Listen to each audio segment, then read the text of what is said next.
بسم اللہ الرحمن الرحیم۔ السلام علیکم۔ ڈاکٹر نوید ہیلتھ کیئر میں آپ لوگوں کو خوش آمدید۔ امید ہے آپ سب لوگ خیریت سے ہوں گے۔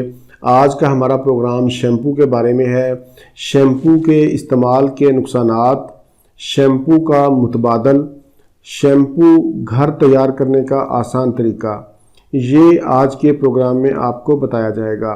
بالوں کو لمبا، مضبوط اور سیاہ کرنے کا خواب ہر کسی کا ہوتا ہے۔ کمپنیاں انہی چیزوں کا فائدہ اٹھا کر لوگوں کی جیبوں سے اربوں ڈالر بٹورتی ہیں، لیکن افسوس کے ساتھ یہ کہنا پڑتا ہے کہ یہ شیمپو بالوں کو فائدے کی بجائے نقصان دیتے ہیں۔ نہ صرف بالوں کو نقصان دیتے ہیں بلکہ انسان کا پورا جسم متاثر ہوتا ہے۔ دماغی کمزوری، تھکاوٹ، بالوں کا گرنا، گنجا پن، اعصابی کمزوری، الرجی، مردوں اور عورتوں کا بانجھ پن جیسی موذی امراض جنم لیتی ہیں۔ شیمپو کے اشتہارات سے متاثر ہو کر ہم لوگ شیمپو تو خرید لیتے ہیں اور استعمال بھی کرتے ہیں، لیکن کیا آپ نے کبھی شیمپو پر درج اجزاء کو غور سے پڑھا اور کوشش کی کہ ان اجزاء کے کیا نقصانات ہو سکتے ہیں؟ میرا خیال ہے کہ بہت کم لوگوں نے غور کیا ہوگا۔ شیمپو میں ایسے اجزاء کا استعمال کیا جاتا ہے جن کے استعمال سے تھائرائیڈ ہارمون میں کمی یا زیادتی ہو جاتی ہے۔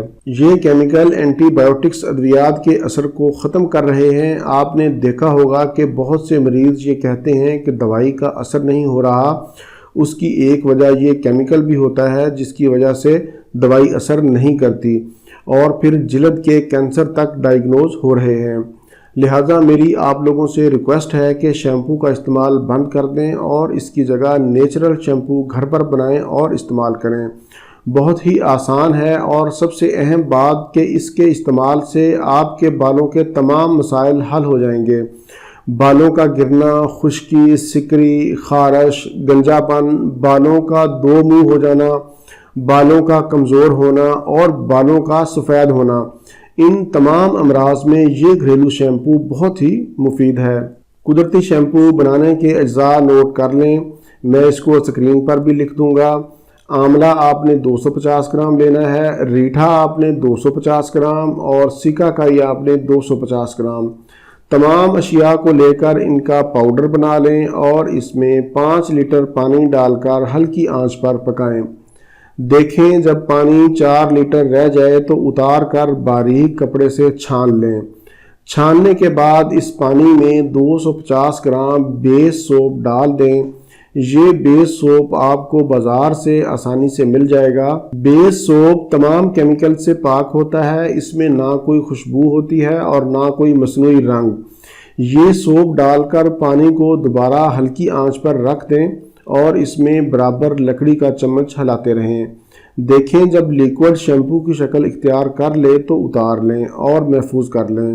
آپ کا شیمپو تیار ہے۔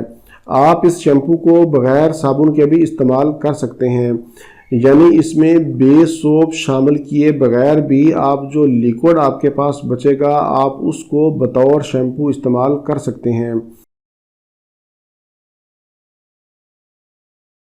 یہ تھا آج کا میرا معلوماتی پروگرام۔ امید ہے آپ لوگوں کو پسند آئے گا۔ اس کے متعلق کوئی بھی سوال ہو یا آپ فیڈ بیک دینا چاہیں تو کمنٹس کر سکتے ہیں۔ اسی کے ساتھ مجھے اجازت دیجیے، دوبارہ کسی نئی معلوماتی ویڈیو کے ساتھ آپ کی خدمت میں پھر حاضر ہوں گا۔ تب تک کے لیے اجازت، اللہ حافظ، والسلام۔